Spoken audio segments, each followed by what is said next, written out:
Good morning and welcome back. The UN Climate Action Summit kicks off tomorrow in New York City, and climate protesters will be hitting the streets. The New York public schools are allowing students to skip classes to join those protests without penalty. But this is just one example of public education embracing a progressive agenda. Joining our panel today is Michael Rectenwald, the author of Springtime for Snowflakes, Joe Borelli, New York City GOP councilman, and Darby Fox, child and adolescent family therapist. Thank you all for joining us this morning. A good topic to talk about here as we're heading into this. Michael, I'll start with you. Were you surprised when you heard this? Oh, not at all, because it's been going on across the entire country. Social justice or wokeness is basically ruling the curriculum. They have gutted the curriculum in favor of this kind of agenda, which you said is a progressive agenda, but I think it's really regressive because it's gutting all attempts at making excellence the main criteria for education. Joe, when I was in school, I don't remember having anything like this. I don't know if you do, but where do we go from here? No, I had the nuns and some discipline, wrapping me on the hand.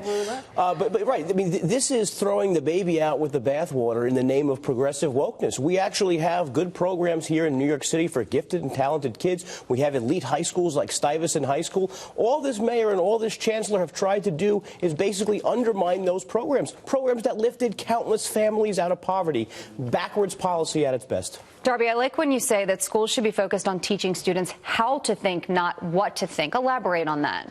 Well, we've gotten away from the piece. We're trying to be progressive and teach them what we're going through, like politically and those kind of changes. What we really need to do is teach them how to think by giving them more of an emotional intelligence, empathy, self-regulation, accountability, motivation, those kind of things, so they know how to do a problem and problem solve, and then they can go out and apply those things on a broader basis. Let's take a look at this statement from the New York City Department of Education on allowing students to skip class to participate in this climate strike protest. And it says, quote, "We applaud our students when they raise their voices in a safe and respectful manner on issues that matter to them."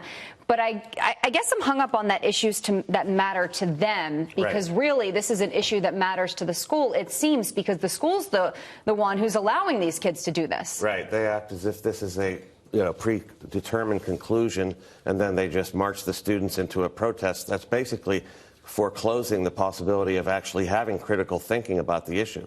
So instead of having a classroom setting in which this is debated or treated as an issue of contention, which it is, they say it's a foregone conclusion and then just expect everybody to follow suit. This is brainwashing, not teaching. Joe, by the school allowing the kids to do this with their parents' permission, to have this day off granted in order to go protest, do you think that this is, from the student's perspective, I guess when I think back to my time when I was younger in school, if the school allowed me to do something like this and take a day off to protest climate change, I would think this is what we're supposed to be doing. This is how I'm supposed to feel. No, and if this was something organic by kids who skipped school and went to a climate change rally, it's more forgivable. But this is the school, the administrators, using their office to encourage progressive policy. I doubt this would be the same policy if there was a Second Amendment rally or if there was an anti-Bill de Blasio rally or something like that. I doubt the New York City DOE would equally support those type of protests. Let's take a look at this headline from The Atlantic. And the very first line here, and Darby, I want to get your opinion on this. It says, quote, "When the culture war comes for the kids."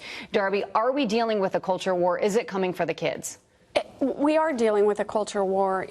We look at the meritocracy and the way that the system is built. On one end, you're worrying about kids not having the same access to the gifted and talented programs. And on the other end, we're seeing kids that are only focused on trying to get their highest achieving grades and board scores so they can get the highest level college. What we've missed in there is building the foundation so that people can then achieve on their own. And we've missed it on both ends. Darby, let me stick with you for a second. If you're a parent who has a kid in these schools and you don't agree with this, how do you talk to your kid about this? What do you do? Well, it's incredibly important for the parents to present to the child both possible ideas, like who would support this and why would someone else think differently, and then leave it open-ended. One of the problems with what we see what's happening now is, again, the school may have a position and they will tell that that's the only way to do it, just as in some of the history teaching, there's only one side, and that, again, does not promote thinking or education. Michael, you were shaking your head, yes. Yes, I entirely agree. This is basically closing down debate in advance, and creating an appearance that this is the official position of the school district, which it apparently is, where it should not be. It should not take positions like this. And my contention is this wokeness or social justice is a religion, and therefore we need to combat it on the basis of the separation clause.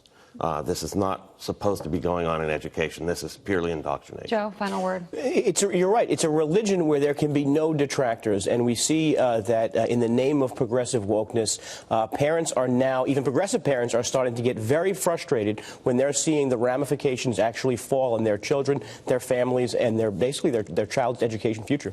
All right, Michael, Joe, Darby, thank you all for having this conversation. We appreciate it.